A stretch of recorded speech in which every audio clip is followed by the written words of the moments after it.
औद्योगिक नगरी बीबीएन विश्व के मानचित्र पर फार्मा हब के नाम से मशहूर है, जहां न केवल देश बल्कि विदेशी कंपनियों ने भी अपने उद्योग स्थापित किए हैं, जहां पर देश के साथ साथ देश के अन्य सभी राज्यों से आए लोग इन उद्योगों में कार्य कर अपना जीवन बसर कर रहे हैं। जहां औद्योगिक नगरी बीबीएन बरोटीवाला नालागढ़ ने देश के लाखों करोड़ों लोगों को रोजगार के अवसर दिए हैं, वहीं बीबीएन की जनता कई रसूखदार लोगों की वजह से काफी परेशान है, जिसकी तरफ ना ही सरकार का कोई प्रतिनिधि और ना ही कोई प्रशासनिक अधिकारी ध्यान दे रहा है, जिस कारण बीबीएन के कई गांव के लोगों में काफी रोष है।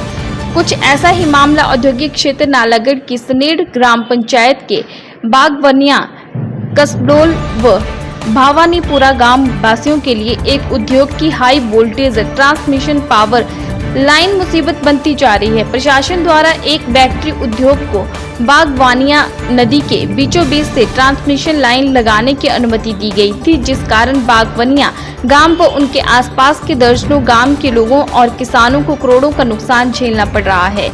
गांव वासियों ने जानकारी देते हुए बताया कि पिछले साल की बरसात में बागवानिया नदी का जल स्तर का एकदम बढ़ गया और नदी में लगे हाई वोल्टेज ट्रांसमिशन लाइन के पावरों को की गई बाउंड्री वॉल के कारण जगह जगह से नदी ने अपना रास्ता बदल लिया और आसपास के गांव को अपनी चपेट में ले लिया। इतना ही नहीं, नदी के पानी ने लोगों की निजी जमीन और उसमें उगी मक्की की फसल व अन्य फसलों को पूरी तरह से बर्बाद कर दिया। लेकिन एक साल बीत जाने के बाद भी प्रशासन द्वारा न तो किसानों और न ही गांव वासियों को इसका मुआवजा दिया गया है और न ही उद्योग की ट्रांसमिशन लाइन को वहां से शिफ्ट किया गया है, जिस कारण उन्हें काफी परेशानियों का सामना करना पड़ रहा है।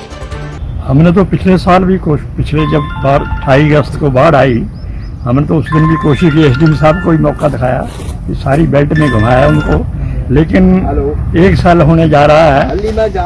सरकार के मेरे ख्याल पता नहीं कोई असली बात नहीं बताता साहब को, मुख्यमंत्री जी को। सरकार के कान में जूं तक नहीं रहेंगी अभी तक भी, किसी ने कोई देखा नहीं। अब जो बारिश हुई है 23 जून को, उसने भी उतना ही नुकसान कर दिया जितना के पहले हुआ था, उससे भी वही हाल है। तो मेन जो इसका कारण है वो है कि नदी का जो है उसके बहाव को जो है ना, ये ठीक ढंग से वो नहीं, ना तो ये टावर लाने किसी ने देखी। हमने कहा इसको थोड़े नदियों को साफ ही कर दे, चढ़ाई इसकी हो सफाई वगैरह कोई देखे तो सही। राजकुल का तो नाम निशान ही मिट गया, हमें बड़ा दुख है। हम तो इसके फाउंडर मेंबर हैं। मेरे बाप ने 1960-68 में ये बना चलाया था इसको।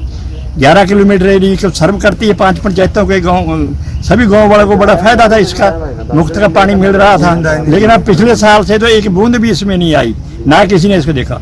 अब जो है मेन जो 23 तारीख को बारिश हुई है 23 जून को, उसकी वजह इसके बिल्कुल हर जगह इसके नाम निशान ही खत्म हो गया राजकुल का। तो मैं ज़्यादा नहीं और कहना चाहता, सरकार से यही अपील करूंगा, प्रशासन से भी अपील करूंगा, आइए देखिए, मौका देखकर कम से कम लोगों को कुछ ना कुछ तो मिले।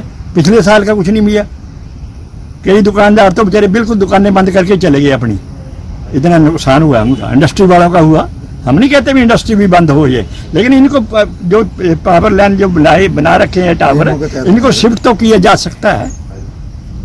गुरदेव सिंह चंदेल, कैशियर दी बेली दौड़ कृषि सहकारी सभा बागवानिया। हमारी ये समस्या है जी कि पिछली बार जब हमारी अगस्त महीने में नदी में जो बाढ़ आई थी, उस बाढ़ के कारण हमारे ग्रामीण क्षेत्र जैसे कि बागवानी के आसपास की हमारी जो निजी भूमि, उसमें जो हमारी मक्के की फसल, उसमें हजारों का जो नुकसान हुआ, हमारा करोड़ों रुपए का जो हमारी फसल थी। किसान अपने घर को 10 किलो मक्की भी लेकर नहीं गए है। जो मक्की की फसल थी वो बिल्कुल ही तबाह हो गई हमारी। तो हमारी जो है प्रशासन से यही मांग है कि पिछली बार जो हमारा नुकसान हुआ है उसकी भरपाई तो आज तक नहीं हो पाई है। यहाँ हमने एसडीएम साहब को विजिट भी करवाया, जिससे कि हमारे बागवानिया के अंदर हमारा जो राजकीय प्राथमिक पाठशाला बेली जोड़, हमारा जो मिडिल स्कूल माध्यमिक पाठशाला बेली जोड़, हमारी जो सोसाइटी है, उसमें भी लाखों रुपए का नुकसान हुआ था। 1 लाख रुपए का नुकसान तो हमारी सोसाइटी का ही हुआ, राशन का लोगों का, उसका भी हमने एसडीएम साहब को दिया था बना करके 70,000 के करीब जो हमारा नुकसान हुआ था।